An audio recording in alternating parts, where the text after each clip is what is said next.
आपके शहर में, आपके नजदीकी सिनेमा घरों में पहली बार अखिल भारतीय महान प्रदर्शन। तो देवियों और सज्जनों, बहुत बहुत स्वागत है आपका लल्लन टॉप के इस चिकोलाइट न्यू प्रोग्राम का, जिसका नाम है शाहकार।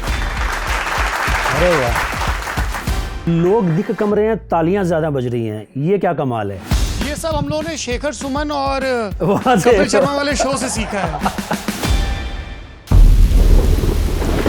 समय का पहिया गोल है, जो बीत गया है हमेशा लौट कर आएगा।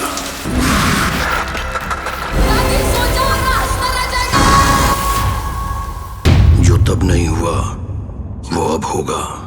ये फिल्म किस चीज को रिजेंबल करती है? ये जो हॉरर है, इसका मकसद क्या है? According to me it's not a horror film, it's a दादी माँ की दंत कथा। ये जो हॉरर टैग कर दिया गया इस फिल्म को, मैं उसके साथ ज्यादा कंफर्टेबल नहीं हूँ। Was it a conscious decision? आप लोगों को था कि इस फिल्म की ऐसे भी व्याख्या होगी, या बाद में आपको लगा अच्छा लोग ऐसे भी देख रहे हैं? नहीं, बिल्कुल कॉन्शियस डिसीजन था। ये थीम थी फिल्म की। वीएफएक्स स्वीडन से हुआ था, बैकग्राउंड अमेरिका से हुआ था, प्रोडक्शन डिजाइन पे इतनी मेहनत की गई थी, तो मुझे लगता था कि हम मुगले आजम बना रहे हैं और ये लोगों तक पहुंचेगी। वो अलग बात है कि लोग थिएटर के टाइम पे नहीं पहुंची, तो ओटीटी के थ्रू पहुंची। जो किवाड़ है, मुझे अभी तक याद रह गया है वो किवाड़। उसमें एक राही का विजन था कि ताले ऐसे होंगे, अगर आप ताले देखो तो कुछ अलग तरह के ताले हैं। मेरी नानी के घर पे ऐसे ताले हुआ करते थे। ये दरवाजे जो हैं ऐसे गाँवों में दरवाजे हुआ करते थे। ये जो बस है, वो बस बनाने में हमारी जान निकल गई थी। वो जो हम बस लेकर आए थे वो 1935 की बस थी, तो वो मिल नहीं रही थी, बड़ी मुश्किल से लेकर आए, कुछ मिला, उसके ऊपर कुछ बनाया। तो ये सब राही का कमाल था। सबसे ज़्यादा चैलेंज क्या आया इन 6-7 सालों में फिल्म के शूट के दौरान? हमेशा बारिश एक चैलेंज रहा है, क्योंकि वो एक कैरेक्टर रहा है। एक सर्टेन पीरियड है, अगस्त का, सितंबर का, उसी पीरियड में शूट कर सकते हो, तो वो सबसे बड़ा चैलेंज था। उसके कारण साल के साल डिले हो जाते थे। हमने एक हस्तर बनाया, हस्तर का सूट बनाया, एक आर्टिस्ट उसको परफॉर्म करता था। वो इतना टफ प्रोसेस होता था हस्तर को प्ले करना। जिन आर्टिस्ट ने प्ले किया है उनकी जान निकल जाती थी, फिर भी उन्होंने प्ले किया है। लोभ को आपने स्त्री से क्यों दिखाया? दादी, ऐसा कभी किसी ने कहा कि दादी ही क्यों दिखाई? पहले दादी 500 किलो की हुआ करती थी, तो बहुत डिफिकल्ट था दादी के साथ शूट करना। वो बात यही थी कि राही कहानियां लेके आया था, और ये एक चीज़ राइटर जिन्होंने लिखा है शायद उनके दिमाग में हो सकती है, पर राही तो एक स्टोरी 3 नारायण दत्त की स्टोरीज लेके आया था जिसमें दादी की कहानी हुआ करती थी। क्या पहले विनायक का रोल नवाजुद्दीन करने वाले थे? हाँ, मुझे ये पता नहीं, मैंने तो राही ने बताया मुझे। बाकी मेरा नवाज से भी बहुत गहरा रिश्ता रहा है। नवाज वो पहले आदमी जिन्होंने मुझे एक्टिंग सिखाई थी। तो मैं ना एनएसडी से हूँ, ना एफटीआई से हूँ, ना मैंने थिएटर किया है। तो मैं बॉम्बे गया, मुझे फिल्में बनानी थी, मैं नवाज से मिला।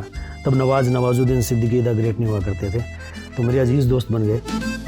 जैसे हम स्टोरी सुना करते थे कि राज कपूर साहब ने घर बेच दिया, ऐसा लगता था कि पीआर स्टोरीज है क्या, पर मैंने मेरी प्रॉपर्टी बेची है। आप जब फिल्म के प्यार में पड़ जाओ ना, तो मोहब्बत जैसा होता है। मुझे आज कोई पूछे कि यार आपके शौक़ क्या हैं, मुझे किसी चीज़ का शौक़ नहीं, मुझे सिर्फ फिल्में बनाने का शौक़ है, बेहतरीन फिल्में बनाने का शौक़ है, जो बहुत कम बन रही है इंडिया में। मैं तुम्बाड़ 2 भी बना रहा हूँ। ओके। मैं एक प्रोजेक्ट और बना रहा हूँ, संतोष लक्ष्मी, जो तुम्बाड़ से 10 गुना ज़्यादा एम्बिशियस है, जिसमें ट्रेनें पहाड़ में घुस जाएंगी और बड़े बड़े सेट पीसेज होंगे। इसको री रिलीज़ करने की ज़रूरत क्यों पड़ी? मुझे लगता है कि हमारी फिल्म के साथ नाइंसाफ़ी हुई है। ये फिल्म लोगों तक पहुँचनी थी, ये लोगों को देखनी चाहिए थी, तो मुझे लगता है कि हमारा हक जो हमें मिला नहीं है वो हम वापस लेंगे।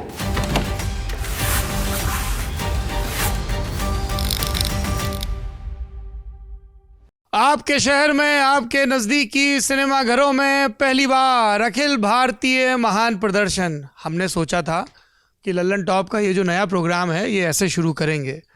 विद्वानों में लगभग ये राय तय हो गई थी कि इस नए कार्यक्रम का नाम अखिल भारतीय महान प्रदर्शन रखा जाएगा, लेकिन भला हो हमारे साथी कुलदीप का, उन्होंने वीटो कर दिया।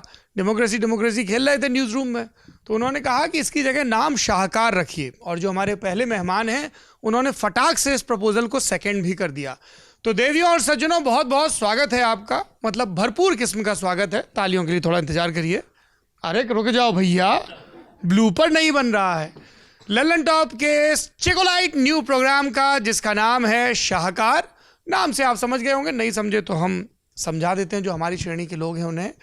इस प्रोग्राम में हम लोग एक कल्ट फिल्म के बारे में, जिसे हम शाहकार कह सकते हैं, विस्तार से बात करेंगे and the person behind that film, उनसे उस फिल्म की मेकिंग का प्रोसेस, उसका रिसेप्शन वगैरह वगैरह के बारे में जानेंगे। शाहकार में पहले एपिसोड में जो फिल्म है वो हमारी पर्सनली बहुत फेवरेट फिल्म है, कमाल की फिल्म है। और अगर किसी को कभी किसी भी किस्म का संदेह हो कि हिंदुस्तान में सिनेमा कैसा मिलता है तो उनको ये फिल्म दिखा दीजिएगा, उनकी तमाम गुत्थियां धराशायी हो जाएंगी। फिल्म का नाम है तुम्बाड और इस फिल्म के प्रोड्यूसर और लीड एक्टर हमारे साथ हैं सोहम शाह। बहुत बहुत स्वागत है आपका। बहुत बहुत थैंक यू, बहुत बहुत धन्यवाद आपका सौरभ और आपकी टीम का, थैंक यू। अरे वाह, मतलब लोग दिख कम रहे हैं, तालियां ज़्यादा बज रही हैं, ये क्या कमाल है। हाँ, ये सब हम लोगों ने शेखर सुमन और वहाँ से कपिल शर्मा वाले शो से सीखा है कि तालियां डालते रहो बीच बीच में। नहीं, लोग आपको दिख नहीं रहे, अच्छा, कई उधर लोग भी यहाँ पे हैं। बैठे हुए हैं। और जो आपके साथ लोग आए उनको भी हमने कहा कि भैया थोड़ा आप भी बन जाइए, ये भी अपने मनरेगा में जोड़ लेना। या जी, परफेक्ट। तो जैसा मैंने कहा कि ये प्रोग्राम है जिसमें एक फिल्म के बारे में विस्तार से बात होगी। तुम्बाड हम सबको बहुत पसंद है और बड़ी खुशी की बात है कि ये 13 सितंबर 2024 के दिन दोबारा से सिनेमाघरों में रिलीज हो रही है, अर्थात ये अब किसी भी किस्म के OTT पे या यूट्यूब पे नहीं पाई जावेगी जी, अतएव सिनेमाघरों में ही जाकर देखें। बिल्कुल। ऐसा आप इसके प्रोड्यूसर हैं, लीड एक्टर हैं, तो हम आपसे जानेंगे कि सबसे पहले अनिल राही बर्वे जो डायरेक्टर थे उन्होंने आपको ये कहानी कब पिच की, क्योंकि हमने ये सुना है कि ये कहानी बहुत घूमी, लगभग 2 दशक घूमी, तब जाके पर्दे पर आ पाई। तो बिल्कुल सही सुना है आपने। राही ये फिल्म बनाना चाहता था और काफ़ी स्ट्रगल कर रहा था राही इस फिल्म के साथ। तो अनुराग कश्यप ने भी बहुत कोशिश की है फिल्म बनाने की, तो बहुत लोगों ने बहुत कोशिश की, सबको आइडिया बहुत इंटरेस्टिंग लगता था, पर सबको लगता था कि यार ये कमर्शियल वाइबल नहीं है। जैसे अनुराग कश्यप भी प्रोडक्शन हाउस या स्टूडियो के पास लेके जाते तो लोगों को लगता था ये कमर्शियल नहीं है, आइडिया बहुत अच्छा पर कमर्शियल नहीं है। और मैं एक फ़िल्म कर रहा था शिप ऑफ थीसिस, जो मैंने एक फ़िल्म बनाई है जिसको बहुत प्यार मिला है। तो राही ने उसमें मेरा कुछ काम देखा, तो राही ने कहा कि यार मतलब मैं आता हूँ श्री गंगानगर से और मेरी परवरिश हुई है मारवाड़ी फैमिली से आता हूँ मैं। और उस डायरेक्टर का कुछ अलग सा विज़न था कि जो तुम्बाड़ का जो आप कैरेक्टर देखेंगे विनायक राव का, कि वो थोड़ा पहलवान टाइप का है। और मेरा पहलवानी से कोई लेना देना नहीं था। मतलब हमारे यहाँ तो ये कहा जाता था कि यार बानिया का बेटा वज़न को नहीं उठावे, कि बानिया के बच्चे जो होते हैं वज़न नहीं उठाते, धरन पड़ जाती है, कमर में खिंचाव आ जाता है।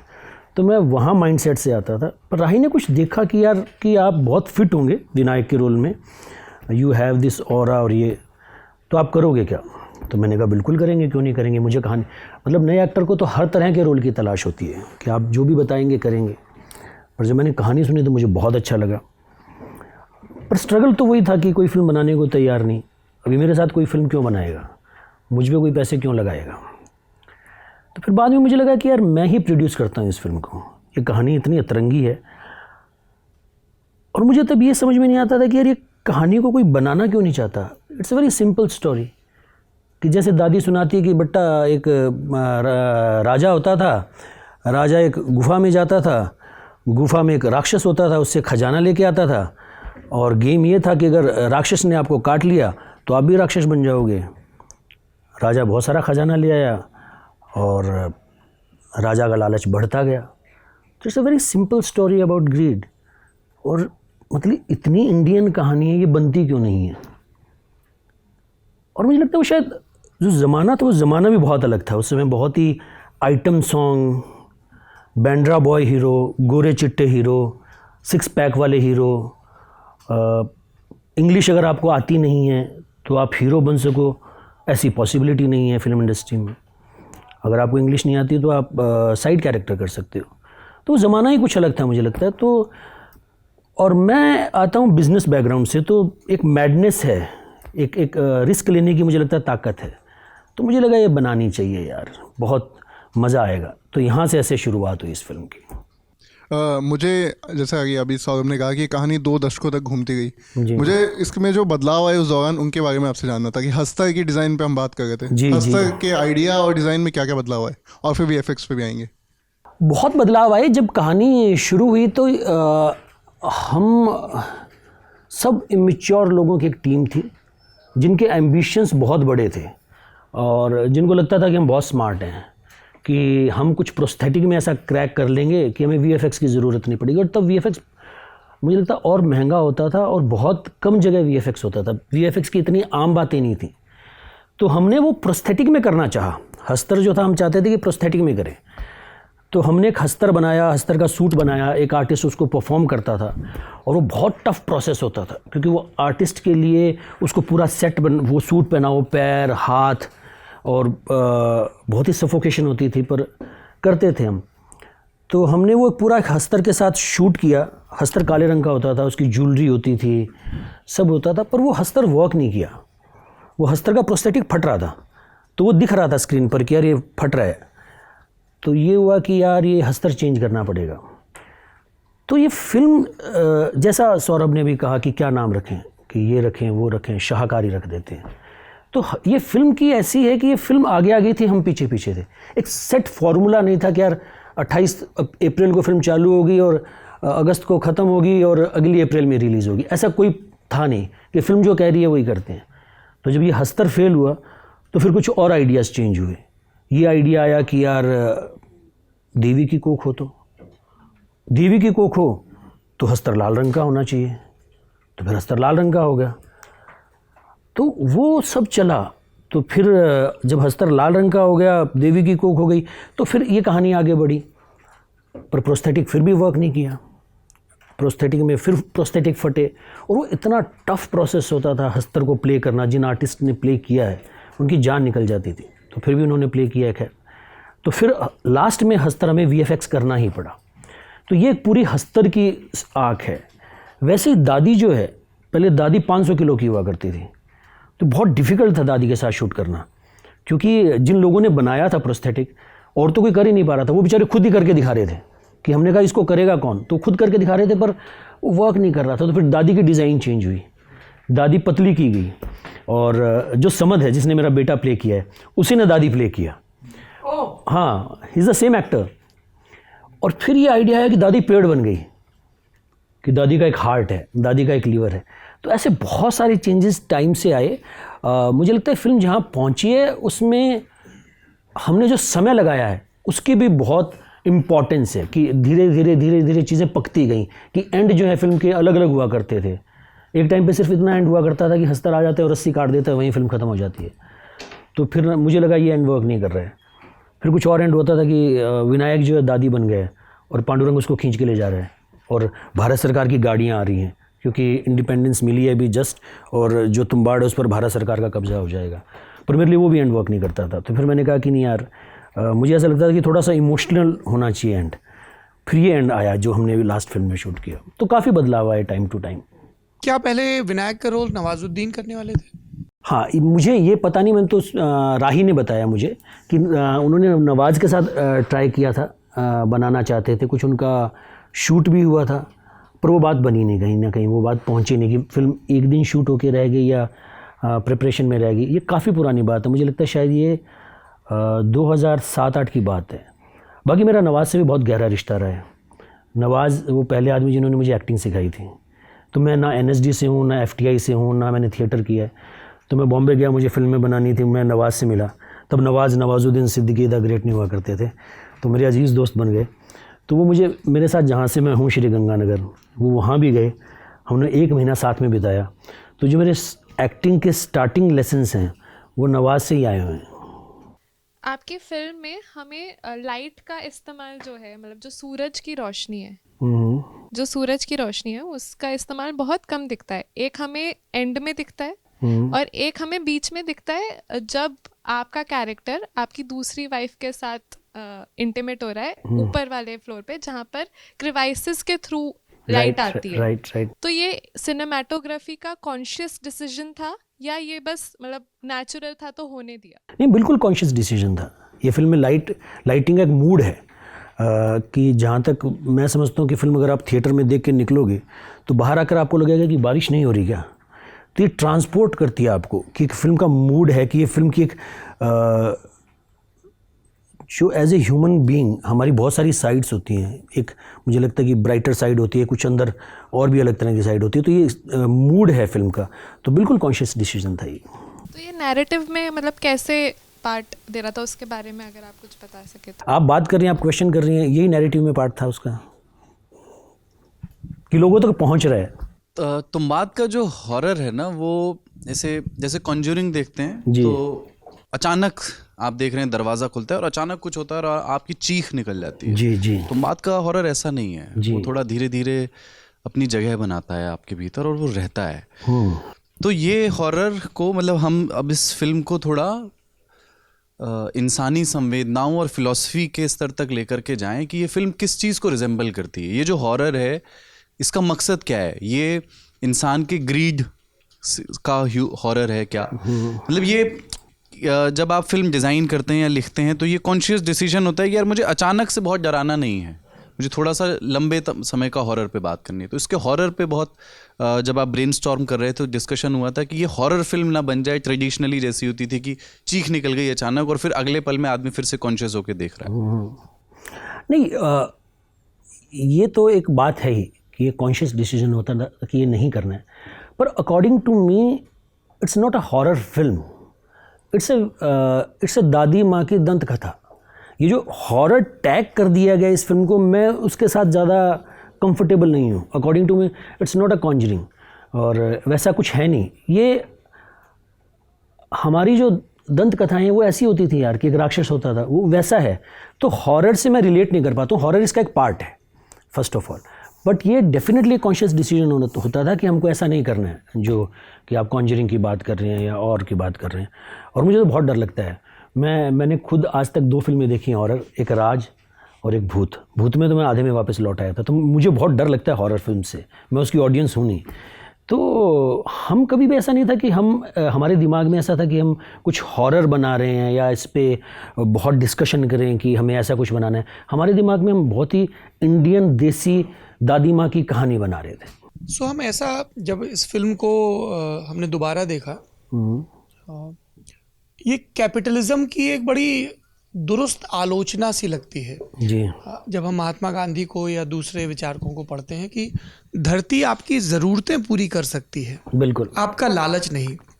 फिल्म उस कथा से खुलती है कि देवी और देवी के एक तरफ सोना जो उनके बेटे हस्तर ने ले लिया और सारा ले लिया जी, तो बाकियों ने दंडित किया और उसको गेहूं नहीं मिला जी। हम लोग जब बड़े हो रहे थे तब स्कूली किताबों में एक निबंध हुआ करता था, गेहूं और गुलाब, वो इसी पर था, सुरुचि, संपन्नता और बुनियादी ज़रूरतों पे। हमें सबसे पहले गेहूं चाहिए। सोना एक किस्म का विलास है, बिल्कुल, जिसकी कोई सीमा नहीं है। सॉरी मैं आपको कट कर रहा हूँ, मुझे लगता है सोने की कोई अहमियत ही नहीं है। मतलब सोने की इतनी वैल्यू क्यों है मुझे कभी समझ में ही नहीं आता। बिल्कुल, वॉरेन बफे ये बात कहते भी हैं अच्छा, कि, मुझे पता नहीं कि वो कोई कहते एलियन हंसते होंगे कि हमने कुछ धातुओं को इतना महंगा क्यों बना दिया, जस्ट अ मेटल। उसका कोई मतलब ही नहीं है। और मतलब वो इंडिया में नहीं, मतलब टोटल वर्ल्ड वाइड उसकी एक वैल्यू है जी। वो इस पे दर्पण जी का बहुत विस्तार से काम है कि सोने की इतनी वैल्यू क्यों हुई। अभी बताइएगा दर्पण जी आप। मुझे लगता है ये भी मार्केटिंग ही है कि जी, ये मेरे पास ये चीज़ है यार, ये Collectively, सबसे हाँ, ये वो इतनी अच्छे से मार्केट हुई है कि यार मेरे पास ये चीज़ है, इससे ज़्यादा अच्छा खूबसूरत कुछ भी नहीं है जी। सॉरी, कल सुबह ये तय हो कि सोहम शाह ने ये जो मग पकड़ा है लल्लन टॉप का, ये एक चमत्कारी मग है और इसके स्पर्श मात्र से आपके बीमारियां दूर हो जाती हैं भवसागर से पार हो और जाएंगे। परसों से कुलदीप जी यहाँ टिकट लगाने लगे जी। ये ऐसे, this is how it work. उसके अगले दिन एक लाल कपड़ा आ जाए, फिर रजत जी इसकी कुछ अच्छी रीलें बना के डाल दें, फिर कोई इस पे बड़ा अच्छा म्यूजिक बना दे, फिर इस पे भजन बनने लगे जी, कव्वालियां बनने लगा। अरे साहब क्या चमत्कारी मग्घा है जी, ठीक है। फिर उसमें 2-4 फिल्में। This is how it works, right. Collective faith है। अब वो लोगों को लग रहा है कि साहब छूने भर से हो रहा है तो हो रहा है, क्या करोगे उसका। उसमें एक और बात है कि जो अभी कुछ दिन पहले मैं एक रील देख रहा था, अरुंधति रॉय ने कहा था कि इतनी इन्फॉर्मेशन है ना, हमको पता ही नहीं कि हु वी आर। इतनी इन्फॉर्मेशन है, हम इतना कुछ और ही जी रहे हैं। मतलब एक तो होता है कि हु वी आर, आप टोटलिटी में समझने की कोशिश करो, स्पिरिचुअलिटी में समझने की कोशिश करो कि, और एक होता है सिंपल से कि तू है कौन भाई, तुझे पसंद क्या है। हमें पता ही नहीं हमें पसंद क्या है। मुझे लगता है ये सब बोरोड है कि हमने यहाँ से हम इन्फ्लुएंस हुए, यहाँ से हम इन्फ्लुएंस हुए, हम ये कर रहे हैं, हम वो कर रहे हैं। तो यू आर राइट, ये सब मार्केटिंग के थ्रू ना आपको बेचा जा रहा है सब चीज़ें। मैं ये जानना चाह रहा था कि जब आप लोग फिल्म बना रहे थे, एक्ट कर रहे थे, उसका एक शॉट है जो क्लाइमेक्स में आता है जी, जिसमें आपका किरदार, विनायक राव का किरदार, अपने पूरे शरीर पे वो आटा बांध के, जो भी, मैं डिटेलिंग में नहीं जाऊंगा ताकि लोग खुद देखें, ऊपर चढ़ रहा है, जी ठीक है, चारों तरफ से हस्तर है जी और नीचे से वो बच्चा देख रहा है। जी ऐसा लगा कि जो कैपिटलिज्म के लालच की जो पीक है, जी जिसको क्रोनी कैपिटलिज्म, धाराशाही हो रही हैं चीज़ें, कुछ लोगों को लाभ पहुंच रहा है, कोई उसका अंत नहीं, कोई तर्क नहीं, कोई मानवीयता नहीं है। जी और वो जो सलेटी जोन में पूरी फिल्म शूट हो रही है, was it a conscious decision आप लोगों को था कि इस फिल्म की ऐसे भी व्याख्या होगी, या बाद में आपको लगा अच्छा लोग ऐसे भी देख रहे हैं? नहीं नहीं, बिल्कुल कॉन्शियस डिसीजन था। ये थीम थी फिल्म की कि ये कैपिटलिस्टिक या ये जो सब बातें हैं, ये सोच समझ के की गई बातें। ऐसा नहीं कि मतलब कई बार होता है ऐसा कि आप कुछ बनाते हो पर सबकॉन्शियसली आप कुछ क्रिएट कर देते हो जो लोगों तक पहुंचता है। एक बहुत अच्छे क्रिटिक हैं भारद्वाज रंगन, उन्होंने ये बात कही थी, मुझे बहुत पसंद आई थी कि समटाइम्स आर्टिस्ट कुछ क्रिएट करते हैं, वो कुछ कॉन्शियस माइंड से क्रिएट नहीं करते हैं, पर वो कुछ क्रिएट कर देते हैं जो कुछ लोगों के लिए कुछ और नैरेटिव पैदा करती है। पर हमारी फिल्म में सब सोची समझी डिज़ाइन थी कि ऐसा करना है हमें। पहली चीज़ जो है आर्ट डायरेक्शन को लेके मैं बात करना चाहूँगा एज अ प्रोड्यूसर। जो किवाड़ है मुझे अभी तक याद रह गया है। वो किवाड़ कैसे, मतलब कितना पुराना हो रहा होगा वो, उस बारे में बात की जानी चाहिए। और बाकी चीज़ें भी, प्रॉप्स एंड आर्ट डायरेक्शन के बारे में जिस भी फ्री फॉर्मेट में आप बात करना चाहें।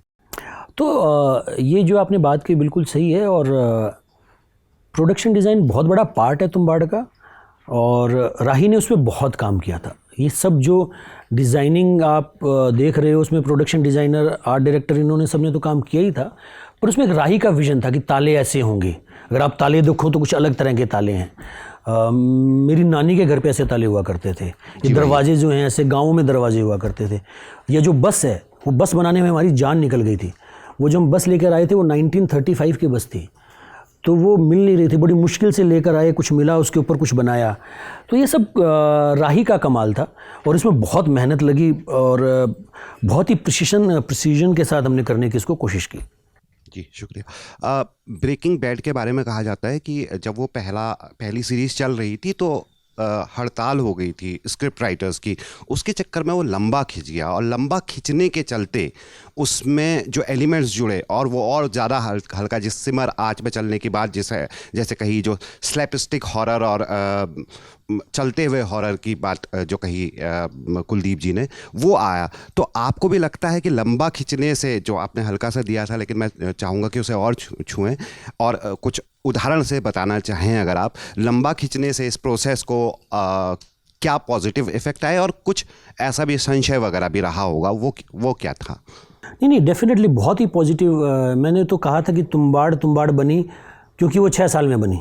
अगर वो 1 साल में बनती तो शायद तुम्बाड़ नहीं बनती, क्योंकि हम सब लोग, जैसे आप लोग भी यहाँ जी रहे हो, कुछ कर रहे हो, तो एक चीज़ पे काम करते रहते हो तो वो चीज़ें और फोकस्ड होती रहती हैं कि जैसे मुझे लगता है एक शो है पाताल लोक, वो भी बंद हो गया था 2-3 साल के लिए, थोड़ा लेट हो गया था।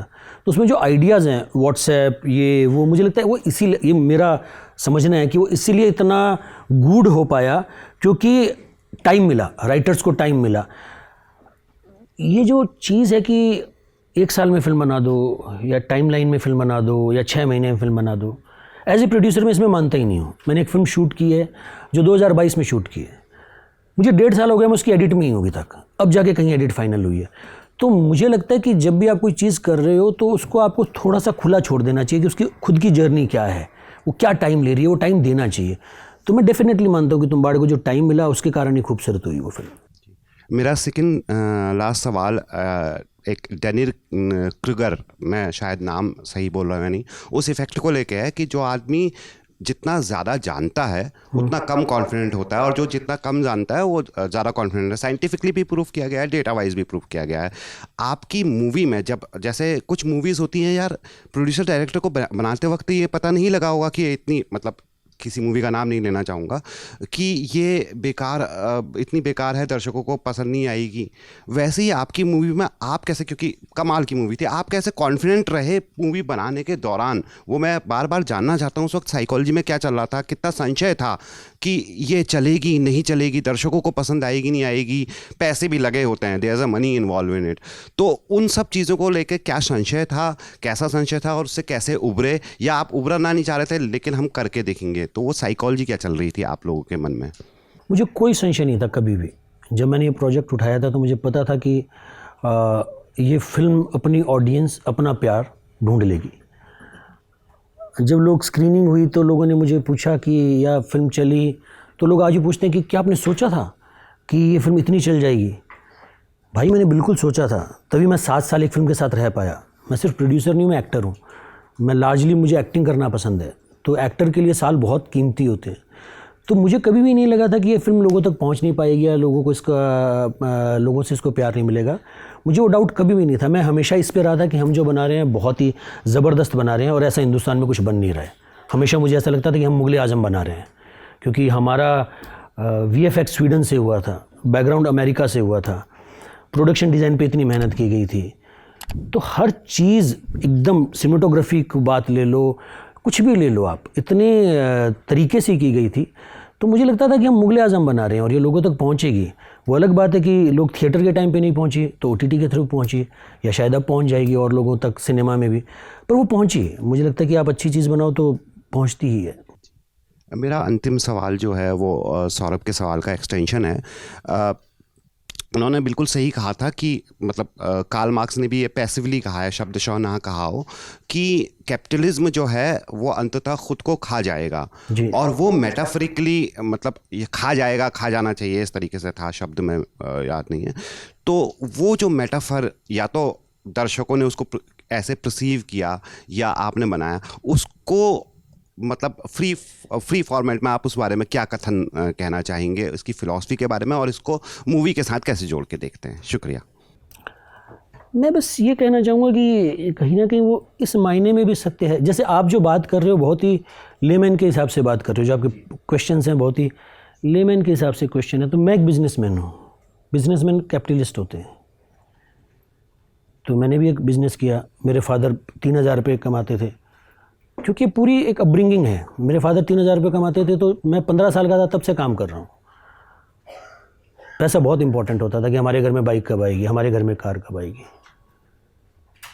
हो गया, बड़ी ईश्वर ने कृपा की, पैसे कमा लिए। उसके बाद लगा पैसा क्या है, नंबर ही तो है। कि मेरे अकाउंट में एक टाइम पर जाकर मुझे लगता है कि पैसे की कोई वैल्यू वैसे रहती नहीं है। आपकी जो ज़रूरतें हैं वो हो जाती हैं पूरी, उसके बाद तो पैसा एक नंबर है कि मेरे बैंक अकाउंट में एक X नंबर है, एक मेरे बैंक अकाउंट में Y नंबर है।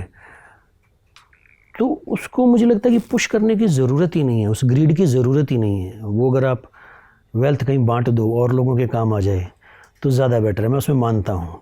और वही मुझे लगता है कि वहीं से आपकी कुछ ग्रोथ हो सकती है। आपने जैसा बताया कि उस फिल्म के शूट के दौरान सब लोग सीख ही रहे थे। जी। तो सबसे ज़्यादा चैलेंज क्या आया इन 6-7 सालों में फिल्म के शूट के दौरान? सबसे बड़ी चैलेंज कौन सी थी? मतलब सबसे बड़ी चैलेंज एक तो ये थी, हमेशा बारिश एक चैलेंज रहा है, क्योंकि वो एक कैरेक्टर रहा है। ऐसा नहीं है कि आप सिर्फ मतलब बारिश आप आर्टिफिशियल कर सकते हो, पर वो लाइटिंग मैच करना हमेशा डिफ़िकल्ट रहा है कि आप एक सर्टेन पीरियड है, अगस्त का, सितंबर का, उसी पीरियड में शूट कर सकते हो। तो वो सबसे बड़ा चैलेंज था। उसके कारण साल के साल डिले हो जाते थे। यार अरे अभी सितंबर अक्टूबर में पहुंच गए या अगस्त में पहुंच गए, अभी कुछ काम बाकी है राइटिंग में, तो अभी अगले साल करेंगे। तो सीधा 1 साल का जंप था। तो वो सबसे बड़ा चैलेंज था। और उसके अलावा क्लाइमैक्स शूट करना बहुत बड़ा चैलेंज था, क्योंकि तब तक हमने उसको डिज़ाइन VFX के हिसाब से नहीं किया था, हमने प्रोस्थेटिक के हिसाब से डिज़ाइन किया था। तो प्रोस्थेटिक में ही लोगों ने परफॉर्म किया है, वो तो बाद में प्रोस्थेटिक वर्क नहीं किया, तो हमें उसे पे VFX करवाना पड़ा।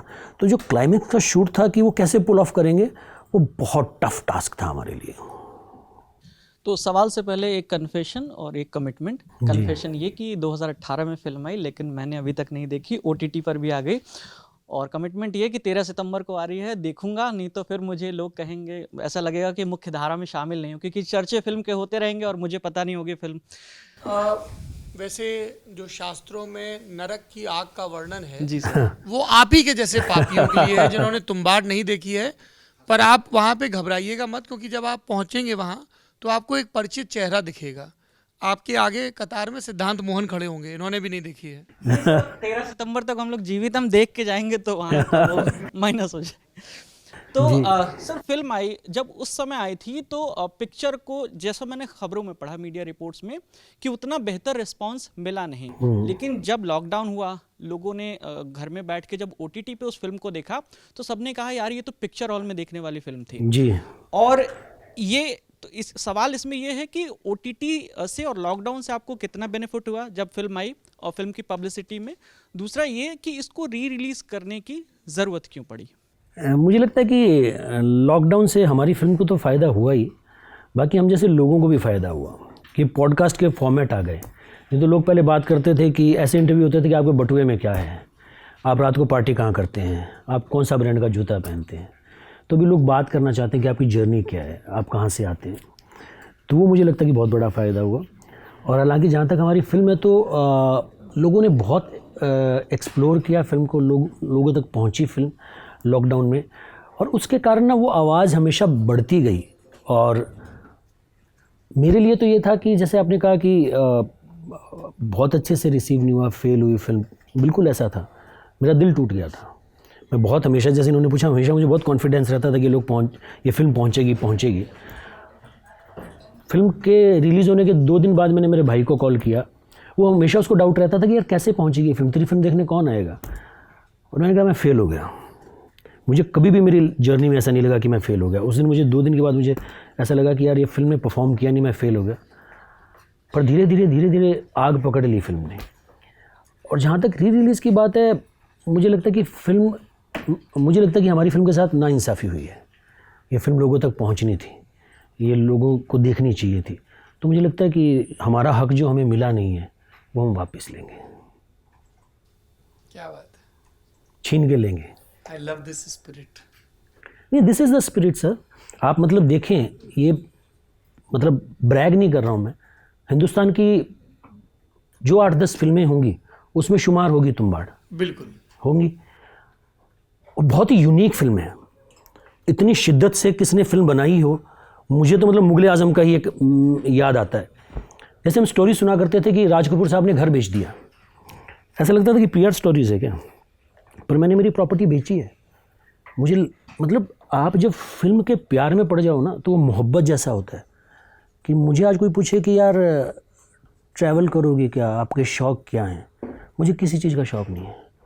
मुझे सिर्फ फिल्में बनाने का शौक़ है, बेहतरीन फिल्में बनाने का शौक़ है, जो बहुत कम बन रही है इंडिया में।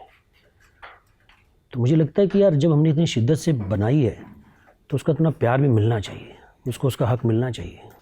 सो जब हम इस फिल्म को देखते हैं तो इसके विजुअल इफ़ेक्ट्स पे, म्यूज़िक पे, वो पूरा जो एक सलेटी मंज़र है, हर वक्त बारिश हो रही है। जैसे जब हम मार्केस को पढ़ते हैं ना, तो उनकी एक अलग दुनिया है जिसमें कोई एक चीज़ अतिरेक में है। और फिर पढ़ते पढ़ते आपको लगता है कि ऐसा ही तो होता है, यही स्थायी भाव हो। जैसे जब तुम्बाड़ को हम सुनते भी हैं तो डायलॉग्स की बहुत ले रही है। जैसे बड़ा सिंपल सा डायलॉग है, विनायक आपका किरदार और उसका जो बेटा है जिसको वो ट्रेन कर रहा है जी, हस्तर से डील करने के लिए, उनके बीच बातचीत हो रही है। और थोड़ी देर पहले आपको ये सूचना मिली है कि साहब आज़ादी हो चुकी है और जो आपकी जो बाड़ी है, आपका जो शाला है, जी आपका जो बाड़ा है, वो सरकार ने ले लिया है। एंड वेरी स्मार्टली आपके जो पूर्वज थे उनका नाम भी सरकार था जी। तो वो सरकार शब्द आपके कान में टकराता है पहले फ्रेम से। सरकार के यहाँ से आ गई, सरकार ने बुलाया, सरकार मर गया, वगैरह वगैरह। आखिरी वो कहता है कि नहीं, वो तो सरकार ने ले ली। एंड द किड आस्क, सरकार औरत है क्या? अब एक रीडिंग है कि बड़ा सिंपल सा डायलॉग, बच्चे को लगा कि सरकार ने ले ली, अमुक चीज ले ली, तो सरकार स्त्री है क्या? तो उस हिसाब से हमारे यहाँ हिंदी में जेंडर के हिसाब से क्रिया डिसाइड होती है। पर दूसरा जो पूरा लोग, क्योंकि उसके थोड़े आगे पीछे वो ये बोलता भी है कि तू बिल्कुल अपनी माँ की तरह है, जब सोना दिखता है, अरे इसमें तो पूरा घर चल जाएगा। ये इसको लेके कितना विचार मंथन हुआ कि ये लाइन रखें या नहीं रखें? या सीन की अगर हम बात करें, खुशी ने कहा कि रोशनी बहुत कम जगह है। विनायक के चेहरे पर जुगुप्सा और लोभ से इतर भाव बहुत कम है। एक भाव है जब वो बुड्ढा, लालची बुड्ढा वहां जाता है जहां पे इंटरमिशन भी होता है कि वो उस बाड़े के सामने खड़ा है, जी जी, और वो हस्तर में चला जाता है जी, और वो उसके चेहरे पे जो एक्सप्रेशन आते हैं, तो एक बार लगता है कि यार इस आदमी में दया भी है क्या, थोड़ी संवेदनशीलता भी है क्या? थोड़ा उस प्रोसेस के बारे में बताइए, राइटिंग का प्रोसेस, उसको लेके जो विचार मंथन रहा। अनिल बर्वे, आनंद गांधी, आप सब लोग इस प्रोसेस से जुड़े हुए थे, कितना रस्साकशी चली? तो बहुत रस्साकशी चलती थी और मुझे लगता है कि मैं तुम्बाड़ 2 भी बना रहा हूँ। ओके। मैं एक प्रोजेक्ट और बना रहा हूँ संतोष लक्ष्मी, जो तुम्बाड़ से 10 गुना ज़्यादा एम्बिशियस है, जिसमें ट्रेनें पहाड़ में घुस जाएंगी और बड़े बड़े सेट पीसेस होंगे। पर तुम्बाड़ की एक खास बात है कि इसमें बहुत सारे लोगों की वॉइस है, बहुत सारे आर्टिस्ट की वॉइस है, और वो वॉइस बहुत अच्छे से मर्ज हुई है। तो वो इतने कलाकार, इतने महारथी, अकॉर्डिंग टू मी, मतलब महाभारत के 5 पांडव हैं। कोई भीम है, कोई राही अनिल बर्वे, आदेश प्रसाद जो को डायरेक्टर हैं इस फिल्म के, आनंद गांधी, पंकज कुमार, संयुक्ता काजा जिन्होंने एडिट की है, मितेश शाह एक राइटर हैं, छोटा मोटा मेरा भी कुछ योगदान है। तो मतलब इतने लोग हैं और जो बहुत ही पैशन से आते हैं। मतलब जब राही शुरू में फिल्म बनाना चाहता था तो राही और पंकज एक टीम थे कि हमें ये फिल्म बनानी है, इसका ऐसा मूड होगा, ऐसा होगा, ड्रीम था, सपना था। तो लोगों ने फिल्म ना ऐसे सपने की तरह बनाई है। तो ये इतने महारथी दोबारा कब इकट्ठे होंगे और ऐसा कुछ बनेगा, कुछ और बन जाएगा, कुछ और बन जाएगा जो बहुत खूबसूरत होगा। पर मुझे नहीं लगता कि तुम्बाड़ जैसा क्रिएट कुछ हो पाएगा। और वो जर्नी है 6 साल की, 7 साल की, झगड़े हैं, लड़ाई है। किस तरह के झगड़े? सब क्रिएटिव झगड़े हैं। मतलब ये ना कि ये वर्क नहीं कर रहा, ये जैसे कि एंड मैं मतलब मैं हीरा नहीं हूँ, मैं जौहरी हूँ। मुझे लोग पहचानने आते हैं, मैं नहीं हूँ जैसे आप जो भी अभी एक बात कर रहे थे कि मैं नहीं हूँ बहुत ज़्यादा पढ़ा लिखा आदमी। मैं नॉर्थ से आता हूँ, हमारे यहाँ मतलब सिलेबस की किताबें भी हम पढ़ लें तो बहुत होता था। तो मैं बहुत ही पढ़ा लिखा आदमी नहीं हूँ, जो सीखा है लाइफ से सीख के आगे बढ़ा हूँ। बहुत ही गूढ़ा लाइफ ने जो सिखाया है वो। तो ये जो लोग थे ना, तो मेरी ये रही है कि यार ये लोग जो हैं, मुझे भगवान ने कुछ दिया लोगों को समझने की ताकत, तो मैं हीरे जुटा पाया। तो उनमें झगड़ा ये चलता था कि यार ये ऐसे वो वैसे। जैसे कि इस फिल्म के 3 एंड हुआ करते थे। राही का एक अलग एंड हुआ करता था। राही का एंड ये हुआ करता था जो शूट हुआ है, ये जो आपके काले हस्तर के साथ शूट हुआ है, कि विनायक और पांडुरंग जाते हैं और वो जो भी सीन है, मैं ज़्यादा एक्सप्लेन नहीं करना चाहता ऑडियंस के लिए, और लास्ट में हस्तर रस्सी काट देता है और वहीं फिल्म खत्म हो जाती है। उसके बाद कुछ नहीं होता। मतलब हस्तर भांप जाता है इनकी, हस्तर भांप जाता है, हस्तर काट दिया, अभी ये स्टक हो गए, अभी क्या होगा ये पता नहीं है, हस्तर खा जाएगा इनको, ये हस्तर से निकल जाएंगे, वी डोंट नो। मुझे वो एंड बहुत कम पसंद था। मुझे ऐसा लगता था कि मतलब इन दी एंड सिनेमा बहुत ही इमोशनल मीडियम है। मुझे ऐसा लगता है कि हम कुछ तो आपके अंदर कुछ आपको हंसाएं, रुलाएं, अम्यूज़ करें, कुछ तो करें। मैं उस एंड के साथ खुश नहीं था। फिर एक और एंड हुआ करता था, ये सब शूट हुआ है हमारे पास, कि जो आप भारत सरकार की बात कर रहे हैं कि विनायक दादी बन गया है और पांडुरंग उसको रस्सी में, बोरी में लपेट के, रस्सी से बांध के खींच के लेके जा रहा है अपने घर की तरफ, उस फ्लैट लैंड पे जो बड़ा सा लैंड है, और भारत सरकार की गाड़ियां आ रही हैं सामने से, ठक ठक ठक ठक ठक ठक, कि वो जाकर तुम्बाड़ पर कब्जा कर लेंगी। मैं इस एंड के साथ बिल्कुल खुश नहीं था। मैंने कहा नहीं यार, ये एंड वर्क नहीं करता है। बाकी मैं सब सुनता था कि वो कोई कहे कि 4 दिन शूट नहीं होगा चलेगा मुझे, बादलों का वेट करेंगे चलेगा मुझे, ये सेट बर्बाद कर दो, ये सेट वर्क नहीं कर रहा। ये ऐसे बहुत सारे खर्चे हुए हैं हमारी फिल्म में। जो कोई और प्रोड्यूसर होता तो मेरी जगह, मतलब मैं अपनी पीठ थपथपाता हूँ इस चीज़ के लिए कि मैंने मतलब बहुत नर्चर किया है फिल्म को कि अच्छा ये वर्क नहीं कर रहा, हटा दो, 6 महीने लगेंगे एडिट में, चलेगा। ये सेट वर्क नहीं कर रहा, कुछ और आइडिया आ गया है, तोड़ दो, नया बना लेंगे। हस्तर वर्क नहीं कर रहा, नहीं बना। पर मैंने कहा नहीं यार, एंड मुझे ऐसा चाहिए कि बाप ने बेटे के लिए जान दे दी। वो मेरे लिए एकदम बॉलीवुड, हिंदी, मैं हिंदी फिल्में देखकर पला बड़ा हूँ। मैं अमिताभ बच्चन, शाहरुख खान ये देखकर पला बड़ा हूँ। तो ये एक अलग टाइप की पर्सनैलिटी है। राही एक अलग टाइप की पर्सनैलिटी की, जो डिज़ाइनिंग की समझ राही की है वो अद्भुत है।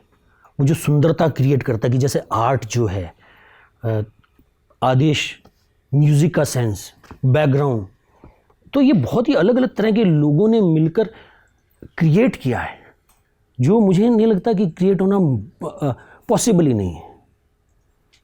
हर आदमी अपने आप में महारथी। पंकज कुमार की सिनेमेटोग्राफी देख लो आप, संयुक्ता काजा की एडिटिंग, संयुक्ता काजा हमारी जो एडिटर है, पहला तुम्बाड़ का कट हुआ करता था 3.5 घंटे का, 3.5 या we have that cut 3.5 hours. भाई साहब मैं बम्बई आऊंगा, मेरी हाथ जोड़ के विनती है, आप हमें दिखा दीजिएगा, हम आपके स्टूडियो में बैठ के देख लेंगे। सर आप प्लीज़ आइए, मैं आपको इतने कट दिखाऊंगा, मेरे पास इतना मटेरियल है।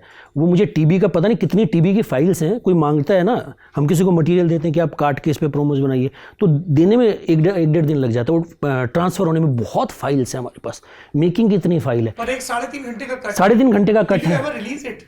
नो, मतलब उस पर हमने काम किया नहीं कि इट्स वो, मतलब ये सुनने में बहुत अट्रैक्टिव लगता है पर वो वर्क नहीं करता है। 3.5 घंटे का फिल्म का जो कट है वो वर्क नहीं करता पर है। जो सिनेमा के स्टूडेंट हैं या क्यूरियस हैं उसको लेके थोड़े, तो वो देखना चाहेंगे ना कि उस 3.5 घंटे से ये कैसे आया। नहीं, वो बिल्कुल देखना चाहेंगे, बिल्कुल आपको मैं ज़रूर दिखाऊंगा, आप आइए।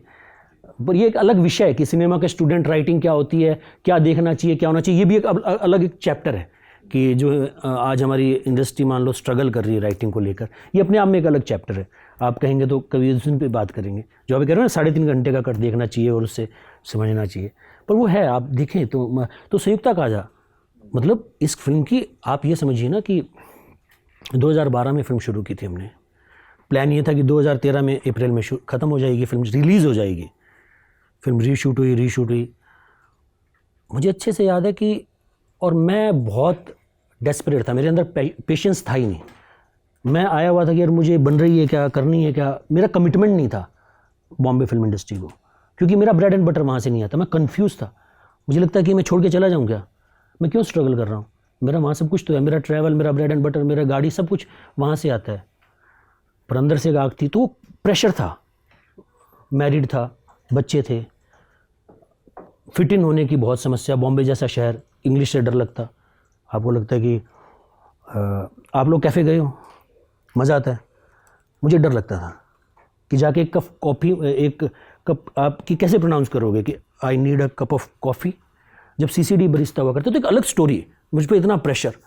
मैं ऐसे, मतलब जैसे वो होता है ना कि आप कहते हैं ना, मेंढक को गर्म पानी में डाल दो और उसको ना मरने दो ना जीने दो, मतलब मैं ऐसे गर्म पानी में तल रहा था। आपके साथ ऐसा मोमेंट हुआ था कि, अरे आप आ गए हैं, आप मेरे फेवरेट हैं, मैंने आपको बहुत देखा है, आपने राजस्थान में जितना ट्रैवल किया है सर, और चौपाल पे जा जाके आपने जो कहानियाँ पूछी हैं, थैंक यू, मैंने बहुत देखा है आपको। Thank you so much, thank you. आज होगी पार्टी। हाँ, नहीं, मैं ये पूछना चाहता था कि आपके साथ भी ऐसा मोमेंट हुआ है क्या कि भैया ये वाला ले आना? अरे साहब मेरे साथ तो हुआ नहीं है, मेरे साथ अभी भी होता है। मैं मेरी वाइफ के साथ किसी फैंसी जगह चला जाऊँ तो मैं कहता हूँ तुम ही ऑर्डर कर दो यार, तुम जो मंगाओगी मैं खा लूँगा। मेरे को आज भी हेजिटेशन होती है। इंग्लिश एक, मतलब हमारे यहाँ इंग्लिश एक बहुत ही दुख देने वाली चीज़ रही है। एक बहुत लंबे लोगों को, बहुत सारे लोगों को, एक फिल्म बनी थी इंग्लिश, मुझे लगता है वो इनफ नहीं है।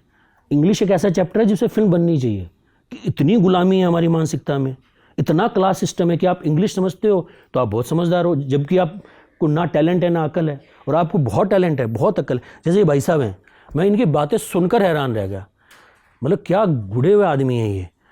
पर मतलब आप, हमारी सिस्टम में जजमेंट का वो इशू है, तो हम कहाँ से कहाँ पहुँचे शायद कहीं से। बातचीत तो ऐसी होती है। अभी प्रोड्यूसर सोहम शाह से एक्टर सोहम शाह पे आते हैं तो बात के, आपके हिसाब से कौन सा सीन है जहाँ आपको लगा कि ये परफॉर्मेंस बहुत नेक्स्ट लेवल की, बहुत यहाँ पे मैंने परफॉर्मेंस का हाई स्टैंडर्ड दिया है कि ये मेरा फेवरेट सीन है and I would have पैटेड my back कि यार क्या कमाल किया है इस सीन में? ये परफॉर्मेंस की भी बहुत ही लंबी कहानी है। मुझे लगता है आपके साथ मुझे ना 4-5 घंटे का इंटरव्यू करना चाहिए, क्योंकि तो मज़ा आएगा, क्योंकि एक्टिंग पे कोई बात नहीं करता है। मतलब हर एक्टर ही बढ़िया है आज की डेट के। मुझे मतलब ये प्रॉब्लम है क्रिटिक्स से कि हर एक्टर अच्छा है, राम भी अच्छा है, श्याम भी अच्छा है, सोहम भी अच्छा है, मोहन भी अच्छा है। तो जो मास्टर्स थे ना हमारे, उनका क्रेडिट मुझे लगता है हम ले रहे हैं, कि जैसे इरफान साहब, ओमपुरी साहब। अब ओमपुरी साहब भी अच्छे हैं और सोहम शाह भी अच्छा है, तो यार ये कैसे यार, अलग अलग कैटेगरी है यार। सोहम शाह सीख रहा है, वो ओमपुरी साहब या इरफान साहब कुछ और हैं, तो एक्टिंग की कोई बात ही नहीं करते। और इरफान तो हमेशा कहते थे मैं तो अभी भी फिगर आउट कर रहा हूँ कि क्या है। इरफान जैसा तो कोई हुआ ही नहीं सर। वो पारस मतलब क्या वही होता है ना जो छोटा सा। मैंने इरफान साहब के साथ काम किया हुआ है तलवार में। और मतलब मैं आपको सच बताता हूँ, आज भी इरफान मेरे अंदर है कि मुझे लगता है कि आज भी मैं कुछ सीख रहा हूँ। एक वो जो ऑरा होता है ना कि आज भी मतलब अनसेड आप कुछ सीख रहे हो, अनसेड आप सीख रहे हो इरफान साहब से। तो वो तो अलग ही इवॉल्व आदमी थे, इतना रिलैक्स आपको लगता नहीं, और जाते तो सीन में ऐसा जादू कर देते थे। तो एक अलग ही आदमी थे। तो एक्टिंग की बात हम करते ही नहीं हैं ज़्यादा। आज की डेट में जो भी क्रिटिक हैं सबकी तारीफ़ करते हैं। पर मेरा फेवरेट सीन है, उसमें एक सीन है जहाँ एक तो यही सीन है जहाँ वो आपने कहा ना कि वो बुढ़े को जला देता है तो उसकी आंखें भर आती हैं। तो इन दी एंड विनायक भी एक ह्यूमन बीइंग है, उसके अंदर भी एक दिल धड़कता है। ऊपर से वो जो एकदम पथरीला इंसान दिखता है उसके अंदर भी कहीं तो कुछ है। एक वो सीन मुझे बहुत पसंद है। एक राजा जब आता है चंदा मांगने और वो कुछ भांग वांग पी रहा है और ऐसा कुछ कर देता है, वो सीन में मुझे बहुत मज़ा आया था कि वो कैसा कि वो इतनी बढ़िया लाइन है कि आज़ादी तो मिल गई आपको, अब कैसे व्यस्त रखेंगे अपने आप को। तो मतलब ही इज़ डायरेक्टली कमेंटिंग उनकी, मतलब उसको लगता है कि इनका एजेंडा आज़ादी लेना कोई है, इनका एजेंडा तो टाइम पास। जो विनायक की साइकोलॉजी है, तो मुझे वो सीन बहुत पसंद है। और एक बहुत ही सेज एज वेल, जो रिप्लाई में वो दूसरा कैरेक्टर, हाँ वो कहता है कि आपको लगता है कि हम हाँ मजाक उड़ा रहे हैं हमारा। और एक और सीन है जहाँ जो फिल्म में रहा नहीं, वो एक अलग ही घटना है कि लंबा चौड़ा सीन, एक पूरी मार्केट हमने तैयार की और आज़ादी मिली है, आज़ादी का दिन है। और एक सीन है मैं और पांडुरंग जा रहे हैं, मैं और पांडुरंग वोट में जाते हैं और एक जगह पर उतरते हैं और एक आदमी आके बोलता है कि, और वो कहता है क्या, विनायक कहता है क्या इतना उत्सव किया हुआ है। वो कहता है सर आज़ादी मिल गई आज। अच्छा मिल गई आज़ादी। और वहाँ वो पांडुरंग से बात करता है और अपनी माँ की बात बताता है, जहाँ पांडुरंग उससे पूछता है, पांडुरंग को वो आइसक्रीम खिलाता है और पांडुरंग पूछता है कि आपको भी अच्छी लगती है। तो विनायक कहता है स्वाद अब रहा नहीं। वो जो एक कुछ भी होता है ना कि एक रोटी खाई फिर 2 रोटी खाई, तो क्या ज़्यादा खाने से स्वाद चला जाता है। तो कहा आपने पहली बार कब खाया था। विनायक कहता है आई लेके आई थी बर्फ़ का गोला। वो इतना इमोशनल सीन है मेरे लिए कि विनायक का जो कैरेक्टर बहुत ही कनेक्टेड है अपनी माँ से, कि अपनी माँ से मतलब इन अ वे वो एक पूरा एक्सप्लोर नहीं किया गया। जैसे वो जो बच्चन साहब की फिल्में होती थी ना कि एक कॉम्प्लेक्स और एक जो very close to his mother कि हम दो और दुनिया, उसमें पूरा सीन है जहाँ विनायक पांडुरंग को कहता है कि वो कहता है कि वो जो अंदर थे वो आपके मित्र थे राघव के लिए, कोई मित्र नहीं, हम दो और दुनिया आई की ये वाली बात। उसकी माँ ने सिखाया था कि कोई मित्र नहीं है, तुम अपने जो हैं वही मित्र है, बाकी सब दुश्मन है। तो वो जो विनायक की साइकोलॉजी अपनी माँ के साथ कनेक्शन जो है ना, वो उसके उस बात में आता है कि आई लेके आई थी बर्फ़ का गोला। वो जो प्यार है अपनी माँ से और एक कॉम्प्लेक्सिटी है, एक झगड़ा है, क्योंकि वो माँ को फर्स्ट एक्ट में पकड़े बोलता है कि बोट वाला सीन, बोला ना तुम बाढ़ नहीं जाऊँगा। उसके बाद के भी बहुत सारे सीन, आपको भी बॉम्बे में आइए मैं दिखाऊंगा। एक सीन है जो फिल्म में नहीं है, जहाँ विनायक श्राद्ध कर रहा है अपनी माँ का और बहुत सारे कौवे बैठे हैं और ब्राह्मण कह रहा है कि ऐसे बोलो कि 36 ब्राह्मणों को भोग कराओगे और गंगा जी जाओगे। वो विनायक बोलता है कौवे नहीं आते, कौवे नहीं खाते। विनायक ऐसे देखता है, बहुत ही ड्रामेटिक सीन है, और कहता है कि बोला ना ये तुम बाढ़ नहीं जाऊंगा, और फट फट फट फट करके सारे कौवे आते और वो श्राद्ध का खाना खाते। तो बहुत कुछ हमने शूट किया, बहुत कुछ बनाया जो फिल्म में है नहीं, पर वो जो विनायक की रिलेशनशिप है उसकी मदर के साथ, वो बहुत ही सटल तरीके से बताई गई है, ऐसा उस पर कोई खुल के बात नहीं की गई। पर एक बहुत स्ट्रॉन्ग सोशल कमेंट तो है ही कि the so called brahmanical order, the so called puritan order, और उस ऑर्डर में एक विधवा सी दिखने वाली ब्राह्मण स्त्री कैसे जी रही है। बिल्कुल। जो उसका और सरकार का एक्ट है जी, कि वो लोभी बिल्कुल मरणासन्न है पर उसकी वासनाएं जागृत हैं। बिल्कुल। एंड देन पूरा वो ढोंग भी चल रहा है। It's a very powerful statement. जी, इनफैक्ट हर कैरेक्टर का जो आर्क है वो एक अपनी कहानी, अपना एक उसका एक कमेंट है। बिल्कुल। Thank you. I mean we are full of gratitude. Bhuvan Bam balm हम लोग सब यही बात कर रहे थे कि हम सब अपनों एकदम, आपने हमें नियुक्त नहीं किया पर फिल्म इतनी अच्छी बनाई कि हम सब तुम्बाड़ के अपने अपने सर्कल में ब्रांड एम्बेसडर बने घूम रहे हैं। सर तुम्बाड़ मतलब कहीं पहुंच पाई और आज इंटरव्यू हो रहा है और बात हो रही है, री रिलीज़ हो रही है, सिर्फ आप जैसे लोगों की वजह से।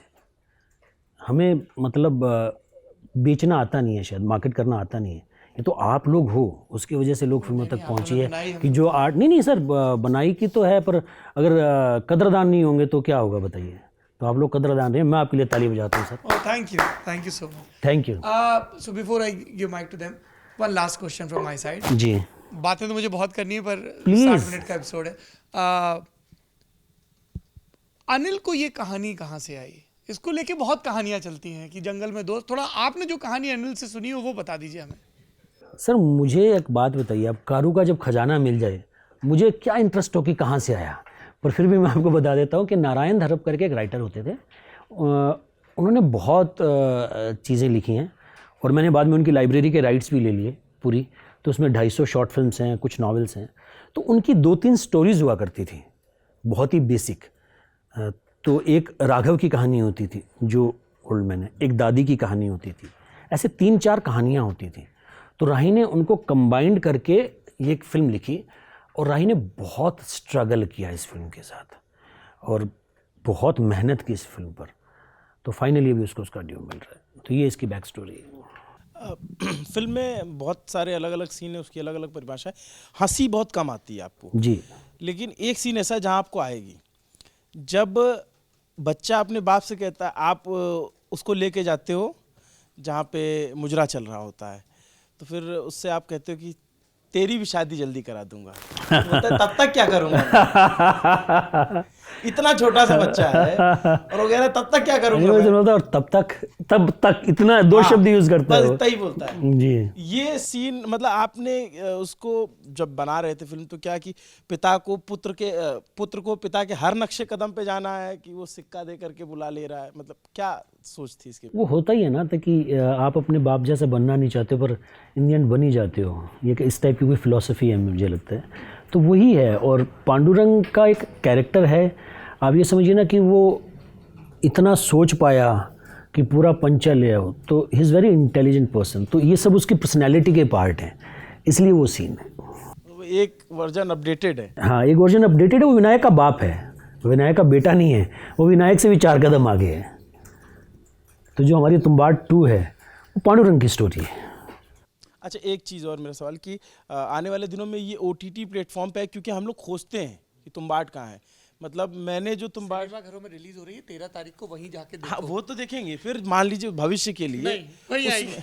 उसमें किधर जाएगी वो अगर OTT वाले, मैं बता रहा हूँ YouTube पे कैसे थी, वो तो सब ले आते हैं लोग। OTT वाले बहुत अच्छे पैसे देंगे तो फिल्म दे देंगे, नहीं तो अपनी फिल्म को अपने पास रखेंगे, 2 साल बाद वापस रिलीज़ कर देंगे। जैसे आती थी ना पुरानी फिल्में कि एक बार फिर नए प्रिंटों के साथ शोले आपके शहर श्री गंगानगर में, 3 नए सीन के साथ, 3 नए सीन के साथ, ऐसा कुछ कर देंगे। क्योंकि हमारे पास सामान, मैं श्री गंगानगर से हूँ, राजस्थान से। राजस्थान तो मेरा बहुत पसंदीदा। अरे मैंने बहुत आपके, हम लोगों ने राजस्थान को विधायक जी का दूसरा मायका डिक्लेयर कर दिया है। अरे आप हो कहाँ से वैसे? मैं वैसे प्रयागराज इलाहाबाद से हूँ। अरे वाह, बच्चन साहब के शहर से हो। चलिए, थोड़ा सा करेक्शन है, बच्चन साहब विधायक जी के शहर से। अरे अरे अरे अरे अरे सर, सॉरी, चलिए, मैं नहीं, बच्चन साहब का ही शहर है। मैं फिल्म के फीमेल कैरेक्टर्स के बारे में बात करना चाहूँगी। जैसा कि हम उसके VFX के बारे में बात करते हैं, उसके डिफरेंट सीन्स के बारे में बात करते हैं, लेकिन उसमें एक ब्रिटिश मिसोजिनी पर बहुत स्ट्रॉन्ग कमेंट भी किया है फिल्म में। जैसे फिल्म खुलती है आपकी माँ के सीन के साथ, मतलब आपके कैरेक्टर के माँ के सीन के साथ। तो मैं ये मतलब आपका सारे फीमेल कैरेक्टर्स में से सबसे फेवरेट कैरेक्टर कौन सा है और क्यों? मुझे मेरी वाइफ का कैरेक्टर बहुत अच्छा लगता है। उनका एक डायलॉग है फिल्म में कि पूछती है, चॉकलेट दिखाता है बच्चा, क्यों कहते बाबा को भी पसंद है, वो कहते नहीं बाबा को पसंद नहीं है, या ऐसा कुछ। तो कहती तो फिर करने का मतलब क्या है, फिर क्यों लाया? तो वो जो बात है ना कि यार, वो जो मैं भी आपको कह रहा था कि वो पैसा एक X नंबर है, X नंबर है, उसका कोई यूज़ नहीं है। अगर आप थोड़ा सा भी एक कदम पीछे हट के देखोगे, जो बड़े बड़े बैंक अकाउंट्स हैं जिनमें इतने पैसे हैं, उनका क्या यूज़ है? कोई यूज़ नहीं है। बस आदमी करे जा रहा है, एक होड़ है। तो वही बात है, तो उसका वो जो डायलॉग है, जो उसका अंतर्द्वंद है विनायक की वाइफ का, कि वो मुझे बहुत खूबसूरत कैरेक्टर लगता है फिल्म में। इसका एक छोटा सा एक्सटेंडेड सवाल है कि जैसे आपने सारे राइटर्स का नाम लिया, मैं देख रही थी कि उन राइटर्स में से कोई भी लड़की नहीं थी, बट स्टिल वो मतलब वो जो मार्मिकता है ना जो सारे सीन्स में जहाँ पर भी एक औरत की बात हो रही है, वो इतनी एक्यूरेट और इतनी सटीक बैठ रही है, तो वो किस तरह से अचीव किया? मतलब किसी को आपने बाहर से कंसल्ट किया या वो स्क्रिप्ट में किस तरह से आया? मुझे लगता है कि जो अच्छे आर्टिस्ट होते हैं, जो ये सब थे, तो उनमें वो अवेयरनेस होती है वो साइड की, मतलब तो ऐसा नहीं कि कोई बाहर से आके किसी ने कहा कि यार ये सीन में ऐसी साइकोलॉजी आएगी। आई गेस उन्होंने खुद ने ही फिगर आउट की थी ये सब चीज़ें। सो हम इसमें मसला है मेल गेज, एक शब्द चलता है जी जी कि आपका कैमरा कैसे जा रहा है। जी एक लड़की जा रही है, आप एक लॉन्ग शॉट दिखा रहे हो, लड़की जा रही है, आप उसके हिप्स पे क्लोजअप लगा रहे हो, कहाँ क्लोजअप लगा रहे हो, दिखाना क्या चाह रहे हो। जी I was talking about one scene yesterday and my wife Gunjan, she immediately said कि ये बहुत मेल गेज वाली चीज़ है कि वो ऐसे गई, फिर उसने ये किया वो किया। और ये ज़रूरी नहीं है कि मेल गेज दिखाने के लिए आप मेल हो या फीमेल हो, आप स्त्री होकर भी बहुत जी, बायस जी, हो सकते हैं, जी, जेंडर जी। सेंसिबिलिटी आपकी अच्छी नहीं हो सकती है, जी जी पुरुष होकर भी आपकी अच्छी जी। हो सकती है। सो वो ये इनका सवाल वहाँ से आ रहा है कि बहुत जो हर एक महान शाहकार के लिए कहा जाता है कि सबके हिस्से थोड़ी सी संवेदना आई, जी। तो वो स्त्री किरदारों में वो चीज़ दिखती है। हाँ बस वो मैं ये कह रहा हूँ ना कि वो हमारे वाले जो पुरुष थे उनमें वो सेंसिटिविटी थी, जो भी हमारे डायरेक्टर थे उनमें एक वो था कि यार ये कैसे होना चाहिए। तो मतलब ऐसा नहीं था कि वो सेंसिटिव नहीं है, और वो उस बात को समझ रहे हैं, उस डिज़ाइन को भी समझ रहे हैं। इस चीज़ों पे भी बहुत कॉन्वर्जेशन हुई थी कि फिल्म फेमिनिस्ट नहीं है बिल्कुल भी, बहुत ही मर्दों की फिल्म है, पर वो फिल्म है, उसकी जो स्टोरी है उसको हम फॉलो कर रहे हैं, पर फॉलो करते हुए भी हम जो एक समझ है उस बात की वो कायम रख रहे हैं। ऐसा कोई रिमार्क या रिजर्वेशन आया कि लोभ को आपने स्त्री से क्यों दिखाया, दादी, ऐसा कभी किसी ने नहीं कहा कि दादी ही क्यों दिखाई? और उसमें जब दादी एक जगह कहती है कि मैं तुझे खा जाऊंगी, तो जब हम नहीं, एक ऐसा स्त्री कुछ- किरदार के मुंह से दिखाते हैं ना खा जाऊंगी, तो वो जो पूरा चित्रण चलता है, अरे तो डायन है, खा जाएगी, मेरे बच्चे को खा गई, तो वो था क्या दिमाग में कि भुताहा कहानियों में हमने ये लाइन बहुत सुनी है, तो लेट्स यूज दिस? नहीं ऐसा नहीं था। ये फिर वो बात होती है कि वो बात यही थी कि राही कहानियाँ लेके आया था, और ये एक चीज़ राइटर जिन्होंने लिखा है शायद उनके दिमाग में हो सकती है, पर राही तो एक स्टोरी 3 नारायण धर्म की स्टोरीज लेके आया था जिसमें दादी की एक कहानी हुआ करती थी, तो वो कैसे जोड़ी गई वो वाली बात थी। तो ये उस राइटर जिन्होंने नारायण धर्म ने लिखा था, मुझे लगता है कि उनका कुछ समझ, उनका कुछ विजन ऐसा हो सकता है। तुम्बाड 2 के बारे में भी आप हमें क्या बता सकते हैं? तुम्बाड 2 मैं इतना बता सकता हूँ कि सीक्वल है इसका, और 6 साल लगे हमें आइडिया क्रैक करने में, फाइनली एक आइडिया क्रैक हुआ है। और जैसे ये कहानी थी गोल्ड कॉइन की ग्रीड की, वो कहानी है इमॉर्टैलिटी की, कि कैसे मैं बीमार नहीं हूँ, इमॉर्टल कैसे हो सकता हूँ, उसकी ग्रीड, उसकी स्टोरी है। और सीक्वल है फिल्म पांडुरंग की स्टोरी। अर्थ हो गया है, अब मोक्ष पे जा रहे हैं जी, आगे कभी धर्म और काम भी आए शायद। बिल्कुल बिल्कुल, तीसरा पार्ट प्रीक्वल होगा, तो इट्स अ ट्रिलॉजी। और ये शुरू से हमारे दिमाग में था कि इसको ट्रिलॉजी होना चाहिए। जब हम इस फिल्म को देखते हैं तो मुझे पर्सनली दूरदर्शन की याद आ जाती है, मालगुडी डेज से याद आता है, शक्तिमान की सीख याद आती है, और ये फिल्म भी लास्ट में ऐसे ही कुछ लर्निंग देती है। तो आपने ये बनाया कैसे इस सोल को कि ये लर्निंग दे रही है लास्ट में, जो आप बार बार एंडिंग की बात कर रहे हैं। और दूसरा, इससे कि और फिल्में क्यों नहीं बनती हैं जो इस लर्निंग पे बेस है, जो एक ह्यूमन नेचर, बेसिक नेचर। वो इसलिए नहीं बनती है कि सोमशाह जैसा प्रोड्यूसर नहीं होता इन फिल्मों को बैक करने के लिए, दैट्स द ओनली रीज़न। बहुत समय पहले यहाँ पे विनोद चोपड़ा से हमने बात की थी, तो उन्होंने एक अपने जब वो काम कर रहे थे तो उन्होंने कहा था कि जब मैं अच्छा काम कर रहा था तो लोग तारीफ़ कर रहे थे, पर उससे मुझे और काम नहीं मिल रहा था। तो इसके बहुत खिलाफ था कि नहीं, आप तारीफ़ मत करिए। अब मतलब अल्टीमेटली वो ये कहना चाह रहे थे कि तारीफ़ से पेट नहीं भरता। जब आपने तुम्बाड बनाई, रिलीज़ हुई, और उस समय उतना रिस्पॉन्स नहीं मिला, बाद में अब मिल रहा है, तो फिर जब ये बीच का समय था तो आपको भी ये लग रहा था कि आप भी कभी खुन्नस में हुए कि नहीं, अब मतलब मैंने फिल्म अच्छी बनाई है पर उसमें उतना लोगों तक नहीं पहुँच रही है, या कि फिर इतनी जो हम सोच रहे थे वो नहीं इतना रिस्पॉन्स मिला। मुझे खुन्नस नहीं होती, मुझे अच्छा ही लगता है। मुझे लगता है कि अच्छा लोगों को समझ में नहीं आ रही तो अपन 2 कदम आगे हैं कहीं। और ये बात आपकी बिल्कुल सही है कि मैंने जैसे कि अभी एक फ़िल्म बनाई है क्रेज़ी करके, और बड़ी अतरंगी फ़िल्म है। वो फिल्म अभी हो जाएगी 2-3 महीने में रिलीज़। मैं वो फिल्म लेके इतने प्रोडक्शन हाउस, इतने स्टूडियोज़ के पास गया, जबकि मैंने तुम्बाड़ बनाई हुई है, पर किसी ने हाँ नहीं की। फिर मर खप के मुझे वो फिल्म खुद ही बनानी पड़ी। तो वो होता है, पर मुझे लगता है कि उसका कुछ इलाज नहीं है। और शायद अच्छा ही है कि लोगों को समझ में नहीं आ रहा, तो कुछ आप अलग कर रहे हो, तो आपकी कुछ यूनिकनेस है। जो उसमें ऑर्गेनिक चीज़ें हैं, जो बारिश का इंतज़ार करने की बातें हैं, या फिर जो ताले की बात आपने कही थी, वो किवाड़ कह गया था गलती से। नहीं, किवाड़ी होता है भाई साहब। मैं तो बहुत खुश हो गया था। हमारे यहाँ किवाड़ी कहते हैं कि भूख लगा तो किवाड़ भी पापड़ जैसा लगा है जी, तो हमारे तो किवाड़ी कहते हैं साहब। तो हम सोशल मीडिया में भी काम करते हैं, तो हमें पता है कि ऑर्गेनिक और इनऑर्गेनिक क्या होता है। तो वो ज़िद कितनी थी कि हम सब चीज़ ऑर्गेनिक करेंगे, और उसका क्या फ़र्क पड़ा। उससे पहले मैं आपने जो बताया था एक रोटी और दूसरी रोटी चलती रहती है, वो बढ़िया सिद्धांत बताया था आपने, अगेन इकोनॉमी का law of diminishing marginal utility. तो वो उसके लिए भी शुक्रिया जी। मतलब बहुत ही क्लीशे लाइन है जो मैं बोलने वाला हूँ, मतलब बहुत ज़्यादा क्लीशे, और ऐसा लगेगा कि क्या घिसी पिटी लाइन है। पर मैं ये आपको एकदम एग्जांपल बता रहा हूँ कि वो बात ये कि सच परेशान हो सकता है पराजित नहीं। तो 6 साल बाद तुम्बाड़ रिलीज़ हो ही रही है। हम नहीं कर पाए, हमको ऑर्गेनिक मार्केटिंग की, हमने सब कुछ किया, पर वो पहुंच गई ना लोगों तक। आप बात कर रहे हैं ना, आप बुलाकर इतना इंटरेस्ट से सवाल पूछ ही रहे हैं ना। हाँ, मतलब अगर आप ढंग से मार्केट कर लेते, आप चीज़ें मार्केट के हिसाब से कर लेते, तो वो 6 महीने में पहुँच जाती। तो दैट्स फाइन, 6 सालों में पहुँच जाएगी, चलेगा।